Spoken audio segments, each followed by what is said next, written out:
नमस्कार साथियों, स्वागत है आप सभी लोगों का आरएस बाबा पर। रेवंत रेड्डी एक ऐसा नाम जिन्होंने स्टूडेंट विंग से इलेक्शंस की शुरुआत की और आज तेलंगाना के मुख्यमंत्री जो है वो बन चुके हैं।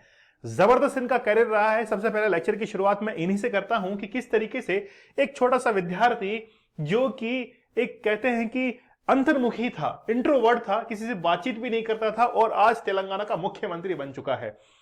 ये अभी जो है वो 54 साल के हैं, 54 इयर्स के हैं। इन्होंने राजनीति के अंदर 2007 में प्रवेश किया था। उससे पहले उस्मानिया यूनिवर्सिटी के अंदर इन्होंने स्टूडेंट विंग से इलेक्शन लड़ा और इलेक्शन को जीता। 2007 में टीडीपी तेलुगु देशम पार्टी से इन्होंने इलेक्शंस की शुरुआत की और वहां से इन्होंने पहला इलेक्शन जीता।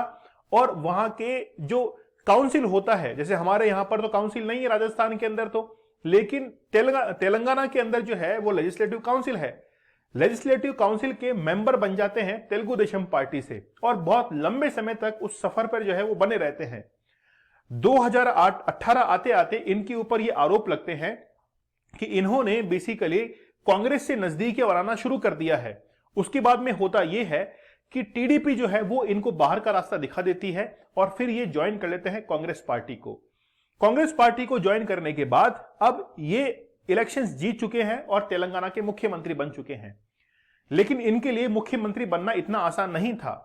जिस तेलंगाना का जन्म आंध्र प्रदेश से अलग होकर 2 जून 2014 को श्री कृष्णा आयोग की सिफारिश पर किया गया था, वहीं से ये अब मुख्यमंत्री हैं।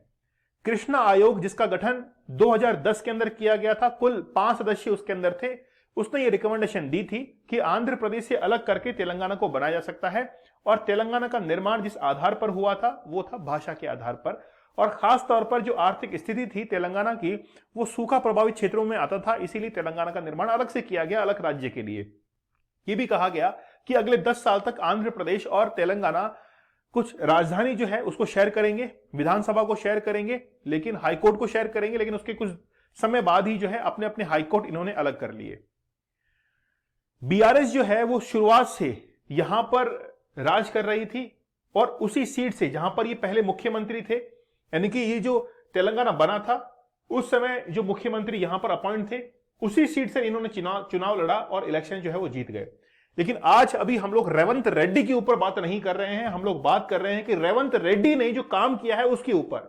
रेवंत रेड्डी की जैसी सरकार आती है, इन्होंने 7 दिसंबर 2023 को मुख्यमंत्री पद की शपथ ली और उसके बाद में कंट्रोवर्सी ये शुरू हुई कि इन्होंने एआईएमआईएम के जो अध्यक्ष हैं उनको क्या कर दिया है, प्रोटेम स्पीकर अपॉइंट कर दिया है। इनका नाम है अकबरुद्दीन ओवैसी। अकबरुद्दीन ओवैसी किसके भाई हैं? असासुद्दीन ओवैसी के भाई हैं। इन्होंने कई बार जो है वो हिंदुत्व को टारगेट किया है।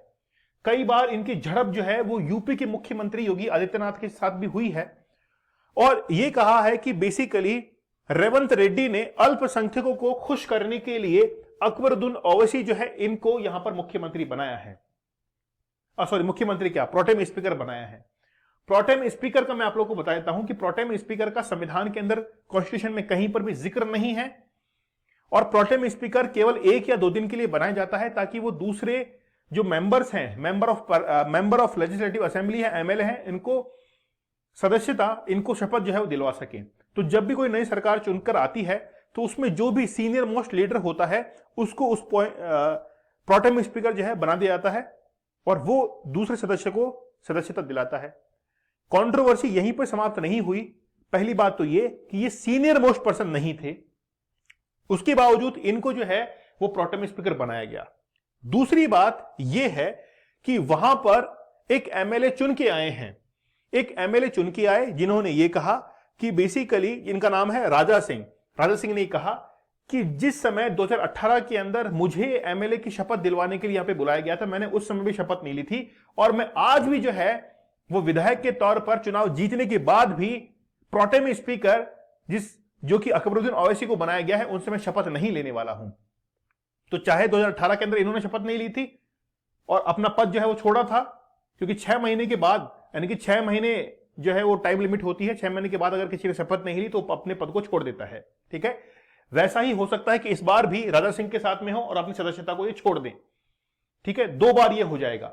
अगर हम लोग तेलंगाना के इलेक्शंस पर नजर डालें तो तेलंगाना के अंदर जो इलेक्शंस हैं, मतलब टी राजा जो है उनका ये कहना है कि मैं मुख्यमंत्री रेवंत रेड्डी से पूछना चाहता हूं कि क्या आप भी बीआरएस के रास्ते पर चलना चाहते हैं।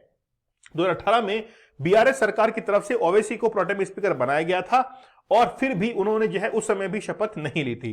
उन्होंने कहा कि उनका सरकारी जमीनों पर कब्जा है, वे तेलंगाना में रहकर हिंदुओं को मारने की बात करते हैं। क्या ऐसे शख्स के सामने शपथ लेंगे? रेवंत रेड्डी कहते थे कि बीआरएस, एआईएमआईएम और बीजेपी एक है, लेकिन अब बताइए एआईएमआईएम जो है उसमें आपका क्या रिश्ता है। रिसेंटली रिजल्ट्स की बात करें तो इलेक्शंस अभी कहां कहां हुए हैं? राजस्थान के अंदर हुए हैं, एमपी के अंदर हुए हैं, छत्तीसगढ़ के अंदर हुए हैं, तेलंगाना के अंदर हुए हैं। बाकी जो 3 स्टेट है तेलंगाना को छोड़कर, वहां पर बीजेपी की सरकार बनी है। तेलंगाना एकमात्र राज्य ऐसा है इन 4 राज्यों में से जहां पर कांग्रेस की गवर्नमेंट बनी है और कांग्रेस की यहां पर जो सीट आप लोग देख सकते हैं वो है 64 सीट्स। ठीक है, कांग्रेस के बाद में बीआरएस जो है, जहां पर पहले मुख्यमंत्री बने थे, उस पार्टी ने 39 सीटें यहां पर जीती हैं। 7 सीटें एआईएमआईएम को मिली है, 8 बीजेपी को मिली है और 1 अन्य को। तो 7 सीटें जीतने के बावजूद भी इनको इतना ज्यादा प्रतिनिधित्व जो है दिया जा रहा है। ये बात जो है टी राजा इसका विरोध करते हैं कि भाई ऐसा नहीं होना चाहिए, आप कांग्रेस में से किसी को बना दीजिए तो वहां से प्रोटेम स्पीकर बन सकता है। और भी कई सीनियर लीडर हैं, उनका कहना यह है कि आप अल्पसंख्यकों को खुश करने के लिए यहां पर प्रोटेम स्पीकर को अपॉइंट कर रहे हैं, इसलिए मैं इस बार भी शपथ नहीं लूंगा जैसे पिछली बार शपथ नहीं ली थी। ठीक है, तो यह बात है इनका कहना। तो अगर शपथ नहीं लेंगे तो क्या होगा? 6 महीने के बाद में इनकी सदस्यता समाप्त हो जाएगी। तो ये कॉन्स्टिट्यूशन में लिखा हुआ है कि अगर कोई भी सदस्य, कोई भी व्यक्ति जो कि चुनाव जीतकर आता है, अगर वो 6 महीने तक शपथ नहीं लेता है, उसको सदस्यता छोड़नी पड़ती है। तो टी राजा जो है इस बार भी हो सकता है कि अपनी सदस्यता को यहां पर छोड़ दे। ठीक है, लेकिन रेवंत रेड्डी जो है वो एक नया चेहरा सामने निकल कर आए हैं। 54 ईयर्स इनकी एज है और जबरदस्त डायनेमिक जो है वो मुख्यमंत्री साबित हो सकते हैं तेलंगाना के लिए, क्योंकि तेलंगाना का विकास जो है वो काफी पीछे रह चुका है, काफी अवरुद्ध रहा है। अब देखना यह होगा कि 2 जून 2014 को जो राज्य बनता है तेलंगाना, उसका विकास कहां तक पहुंच पाता है। ठीक है, लेकिन कांग्रेस ने केवल एकमात्र राज्य से सीट जीती है। राजस्थान के अंदर चुनाव हार चुके हैं, दिल्ली के अंदर बैठकें हो रही है कि आखिरकार क्या रीजंस रहे हैं कांग्रेस के चुनाव हारने के, राजस्थान का मुख्यमंत्री कौन होगा, इस बात की चर्चाएं जो है वो बड़ी गर्म है। 10 दिसंबर को यह चीज डिसाइड हो जाएगी कि आखिरकार राजस्थान का मुख्यमंत्री भी कौन बनने वाला है। ठीक है, चलिए, ये हमारा कोर्स है जूनियर अकाउंटेंट का, जिसमें हम लोगों ने पेपर 2 जो है इसके लिए वीडियो कोर्स डिजाइन किया है। एडवांस लेवल कोर्स है, 6 सब्जेक्ट हम लोगों ने इसके अंदर कवर करवाए हैं। 6 सब्जेक्ट आप लोग पढ़ लीजिए, टेस्ट सीरीज के साथ में प्रैक्टिस कर लीजिए। अगर आप लोग चाहते हैं कि टेस्ट सीरीज अलग से ले लें तो पेपर 1 और पेपर 2 की टेस्ट सीरीज आप लोग अलग से भी ले सकते हैं। फुल डिटेल सॉल्यूशन के साथ में है, जिसमें 15 टॉपिक वाइज और 5 फुल लेंथ पेपर्स आप लोगों को दिए गए हैं। ठीक है, एप्लीकेशन डाउनलोड कीजिएगा, आरएस बाबा दीपक सर, टेलीग्राम चैनल है दीपक सर ऑफिशियल, या फिर आरएस बाबा दीपक सर ज्वाइन कर लीजिए। यहां पर लेक्चर की पीडीएफ और जो भी नोटिफिकेशन है आप लोगों को अवेलेबल करवा दी जाते हैं। मिलते हैं आप लोगों से अगले सेशन में, तब तक धन्यवाद, थैंक यू, जय हिंद।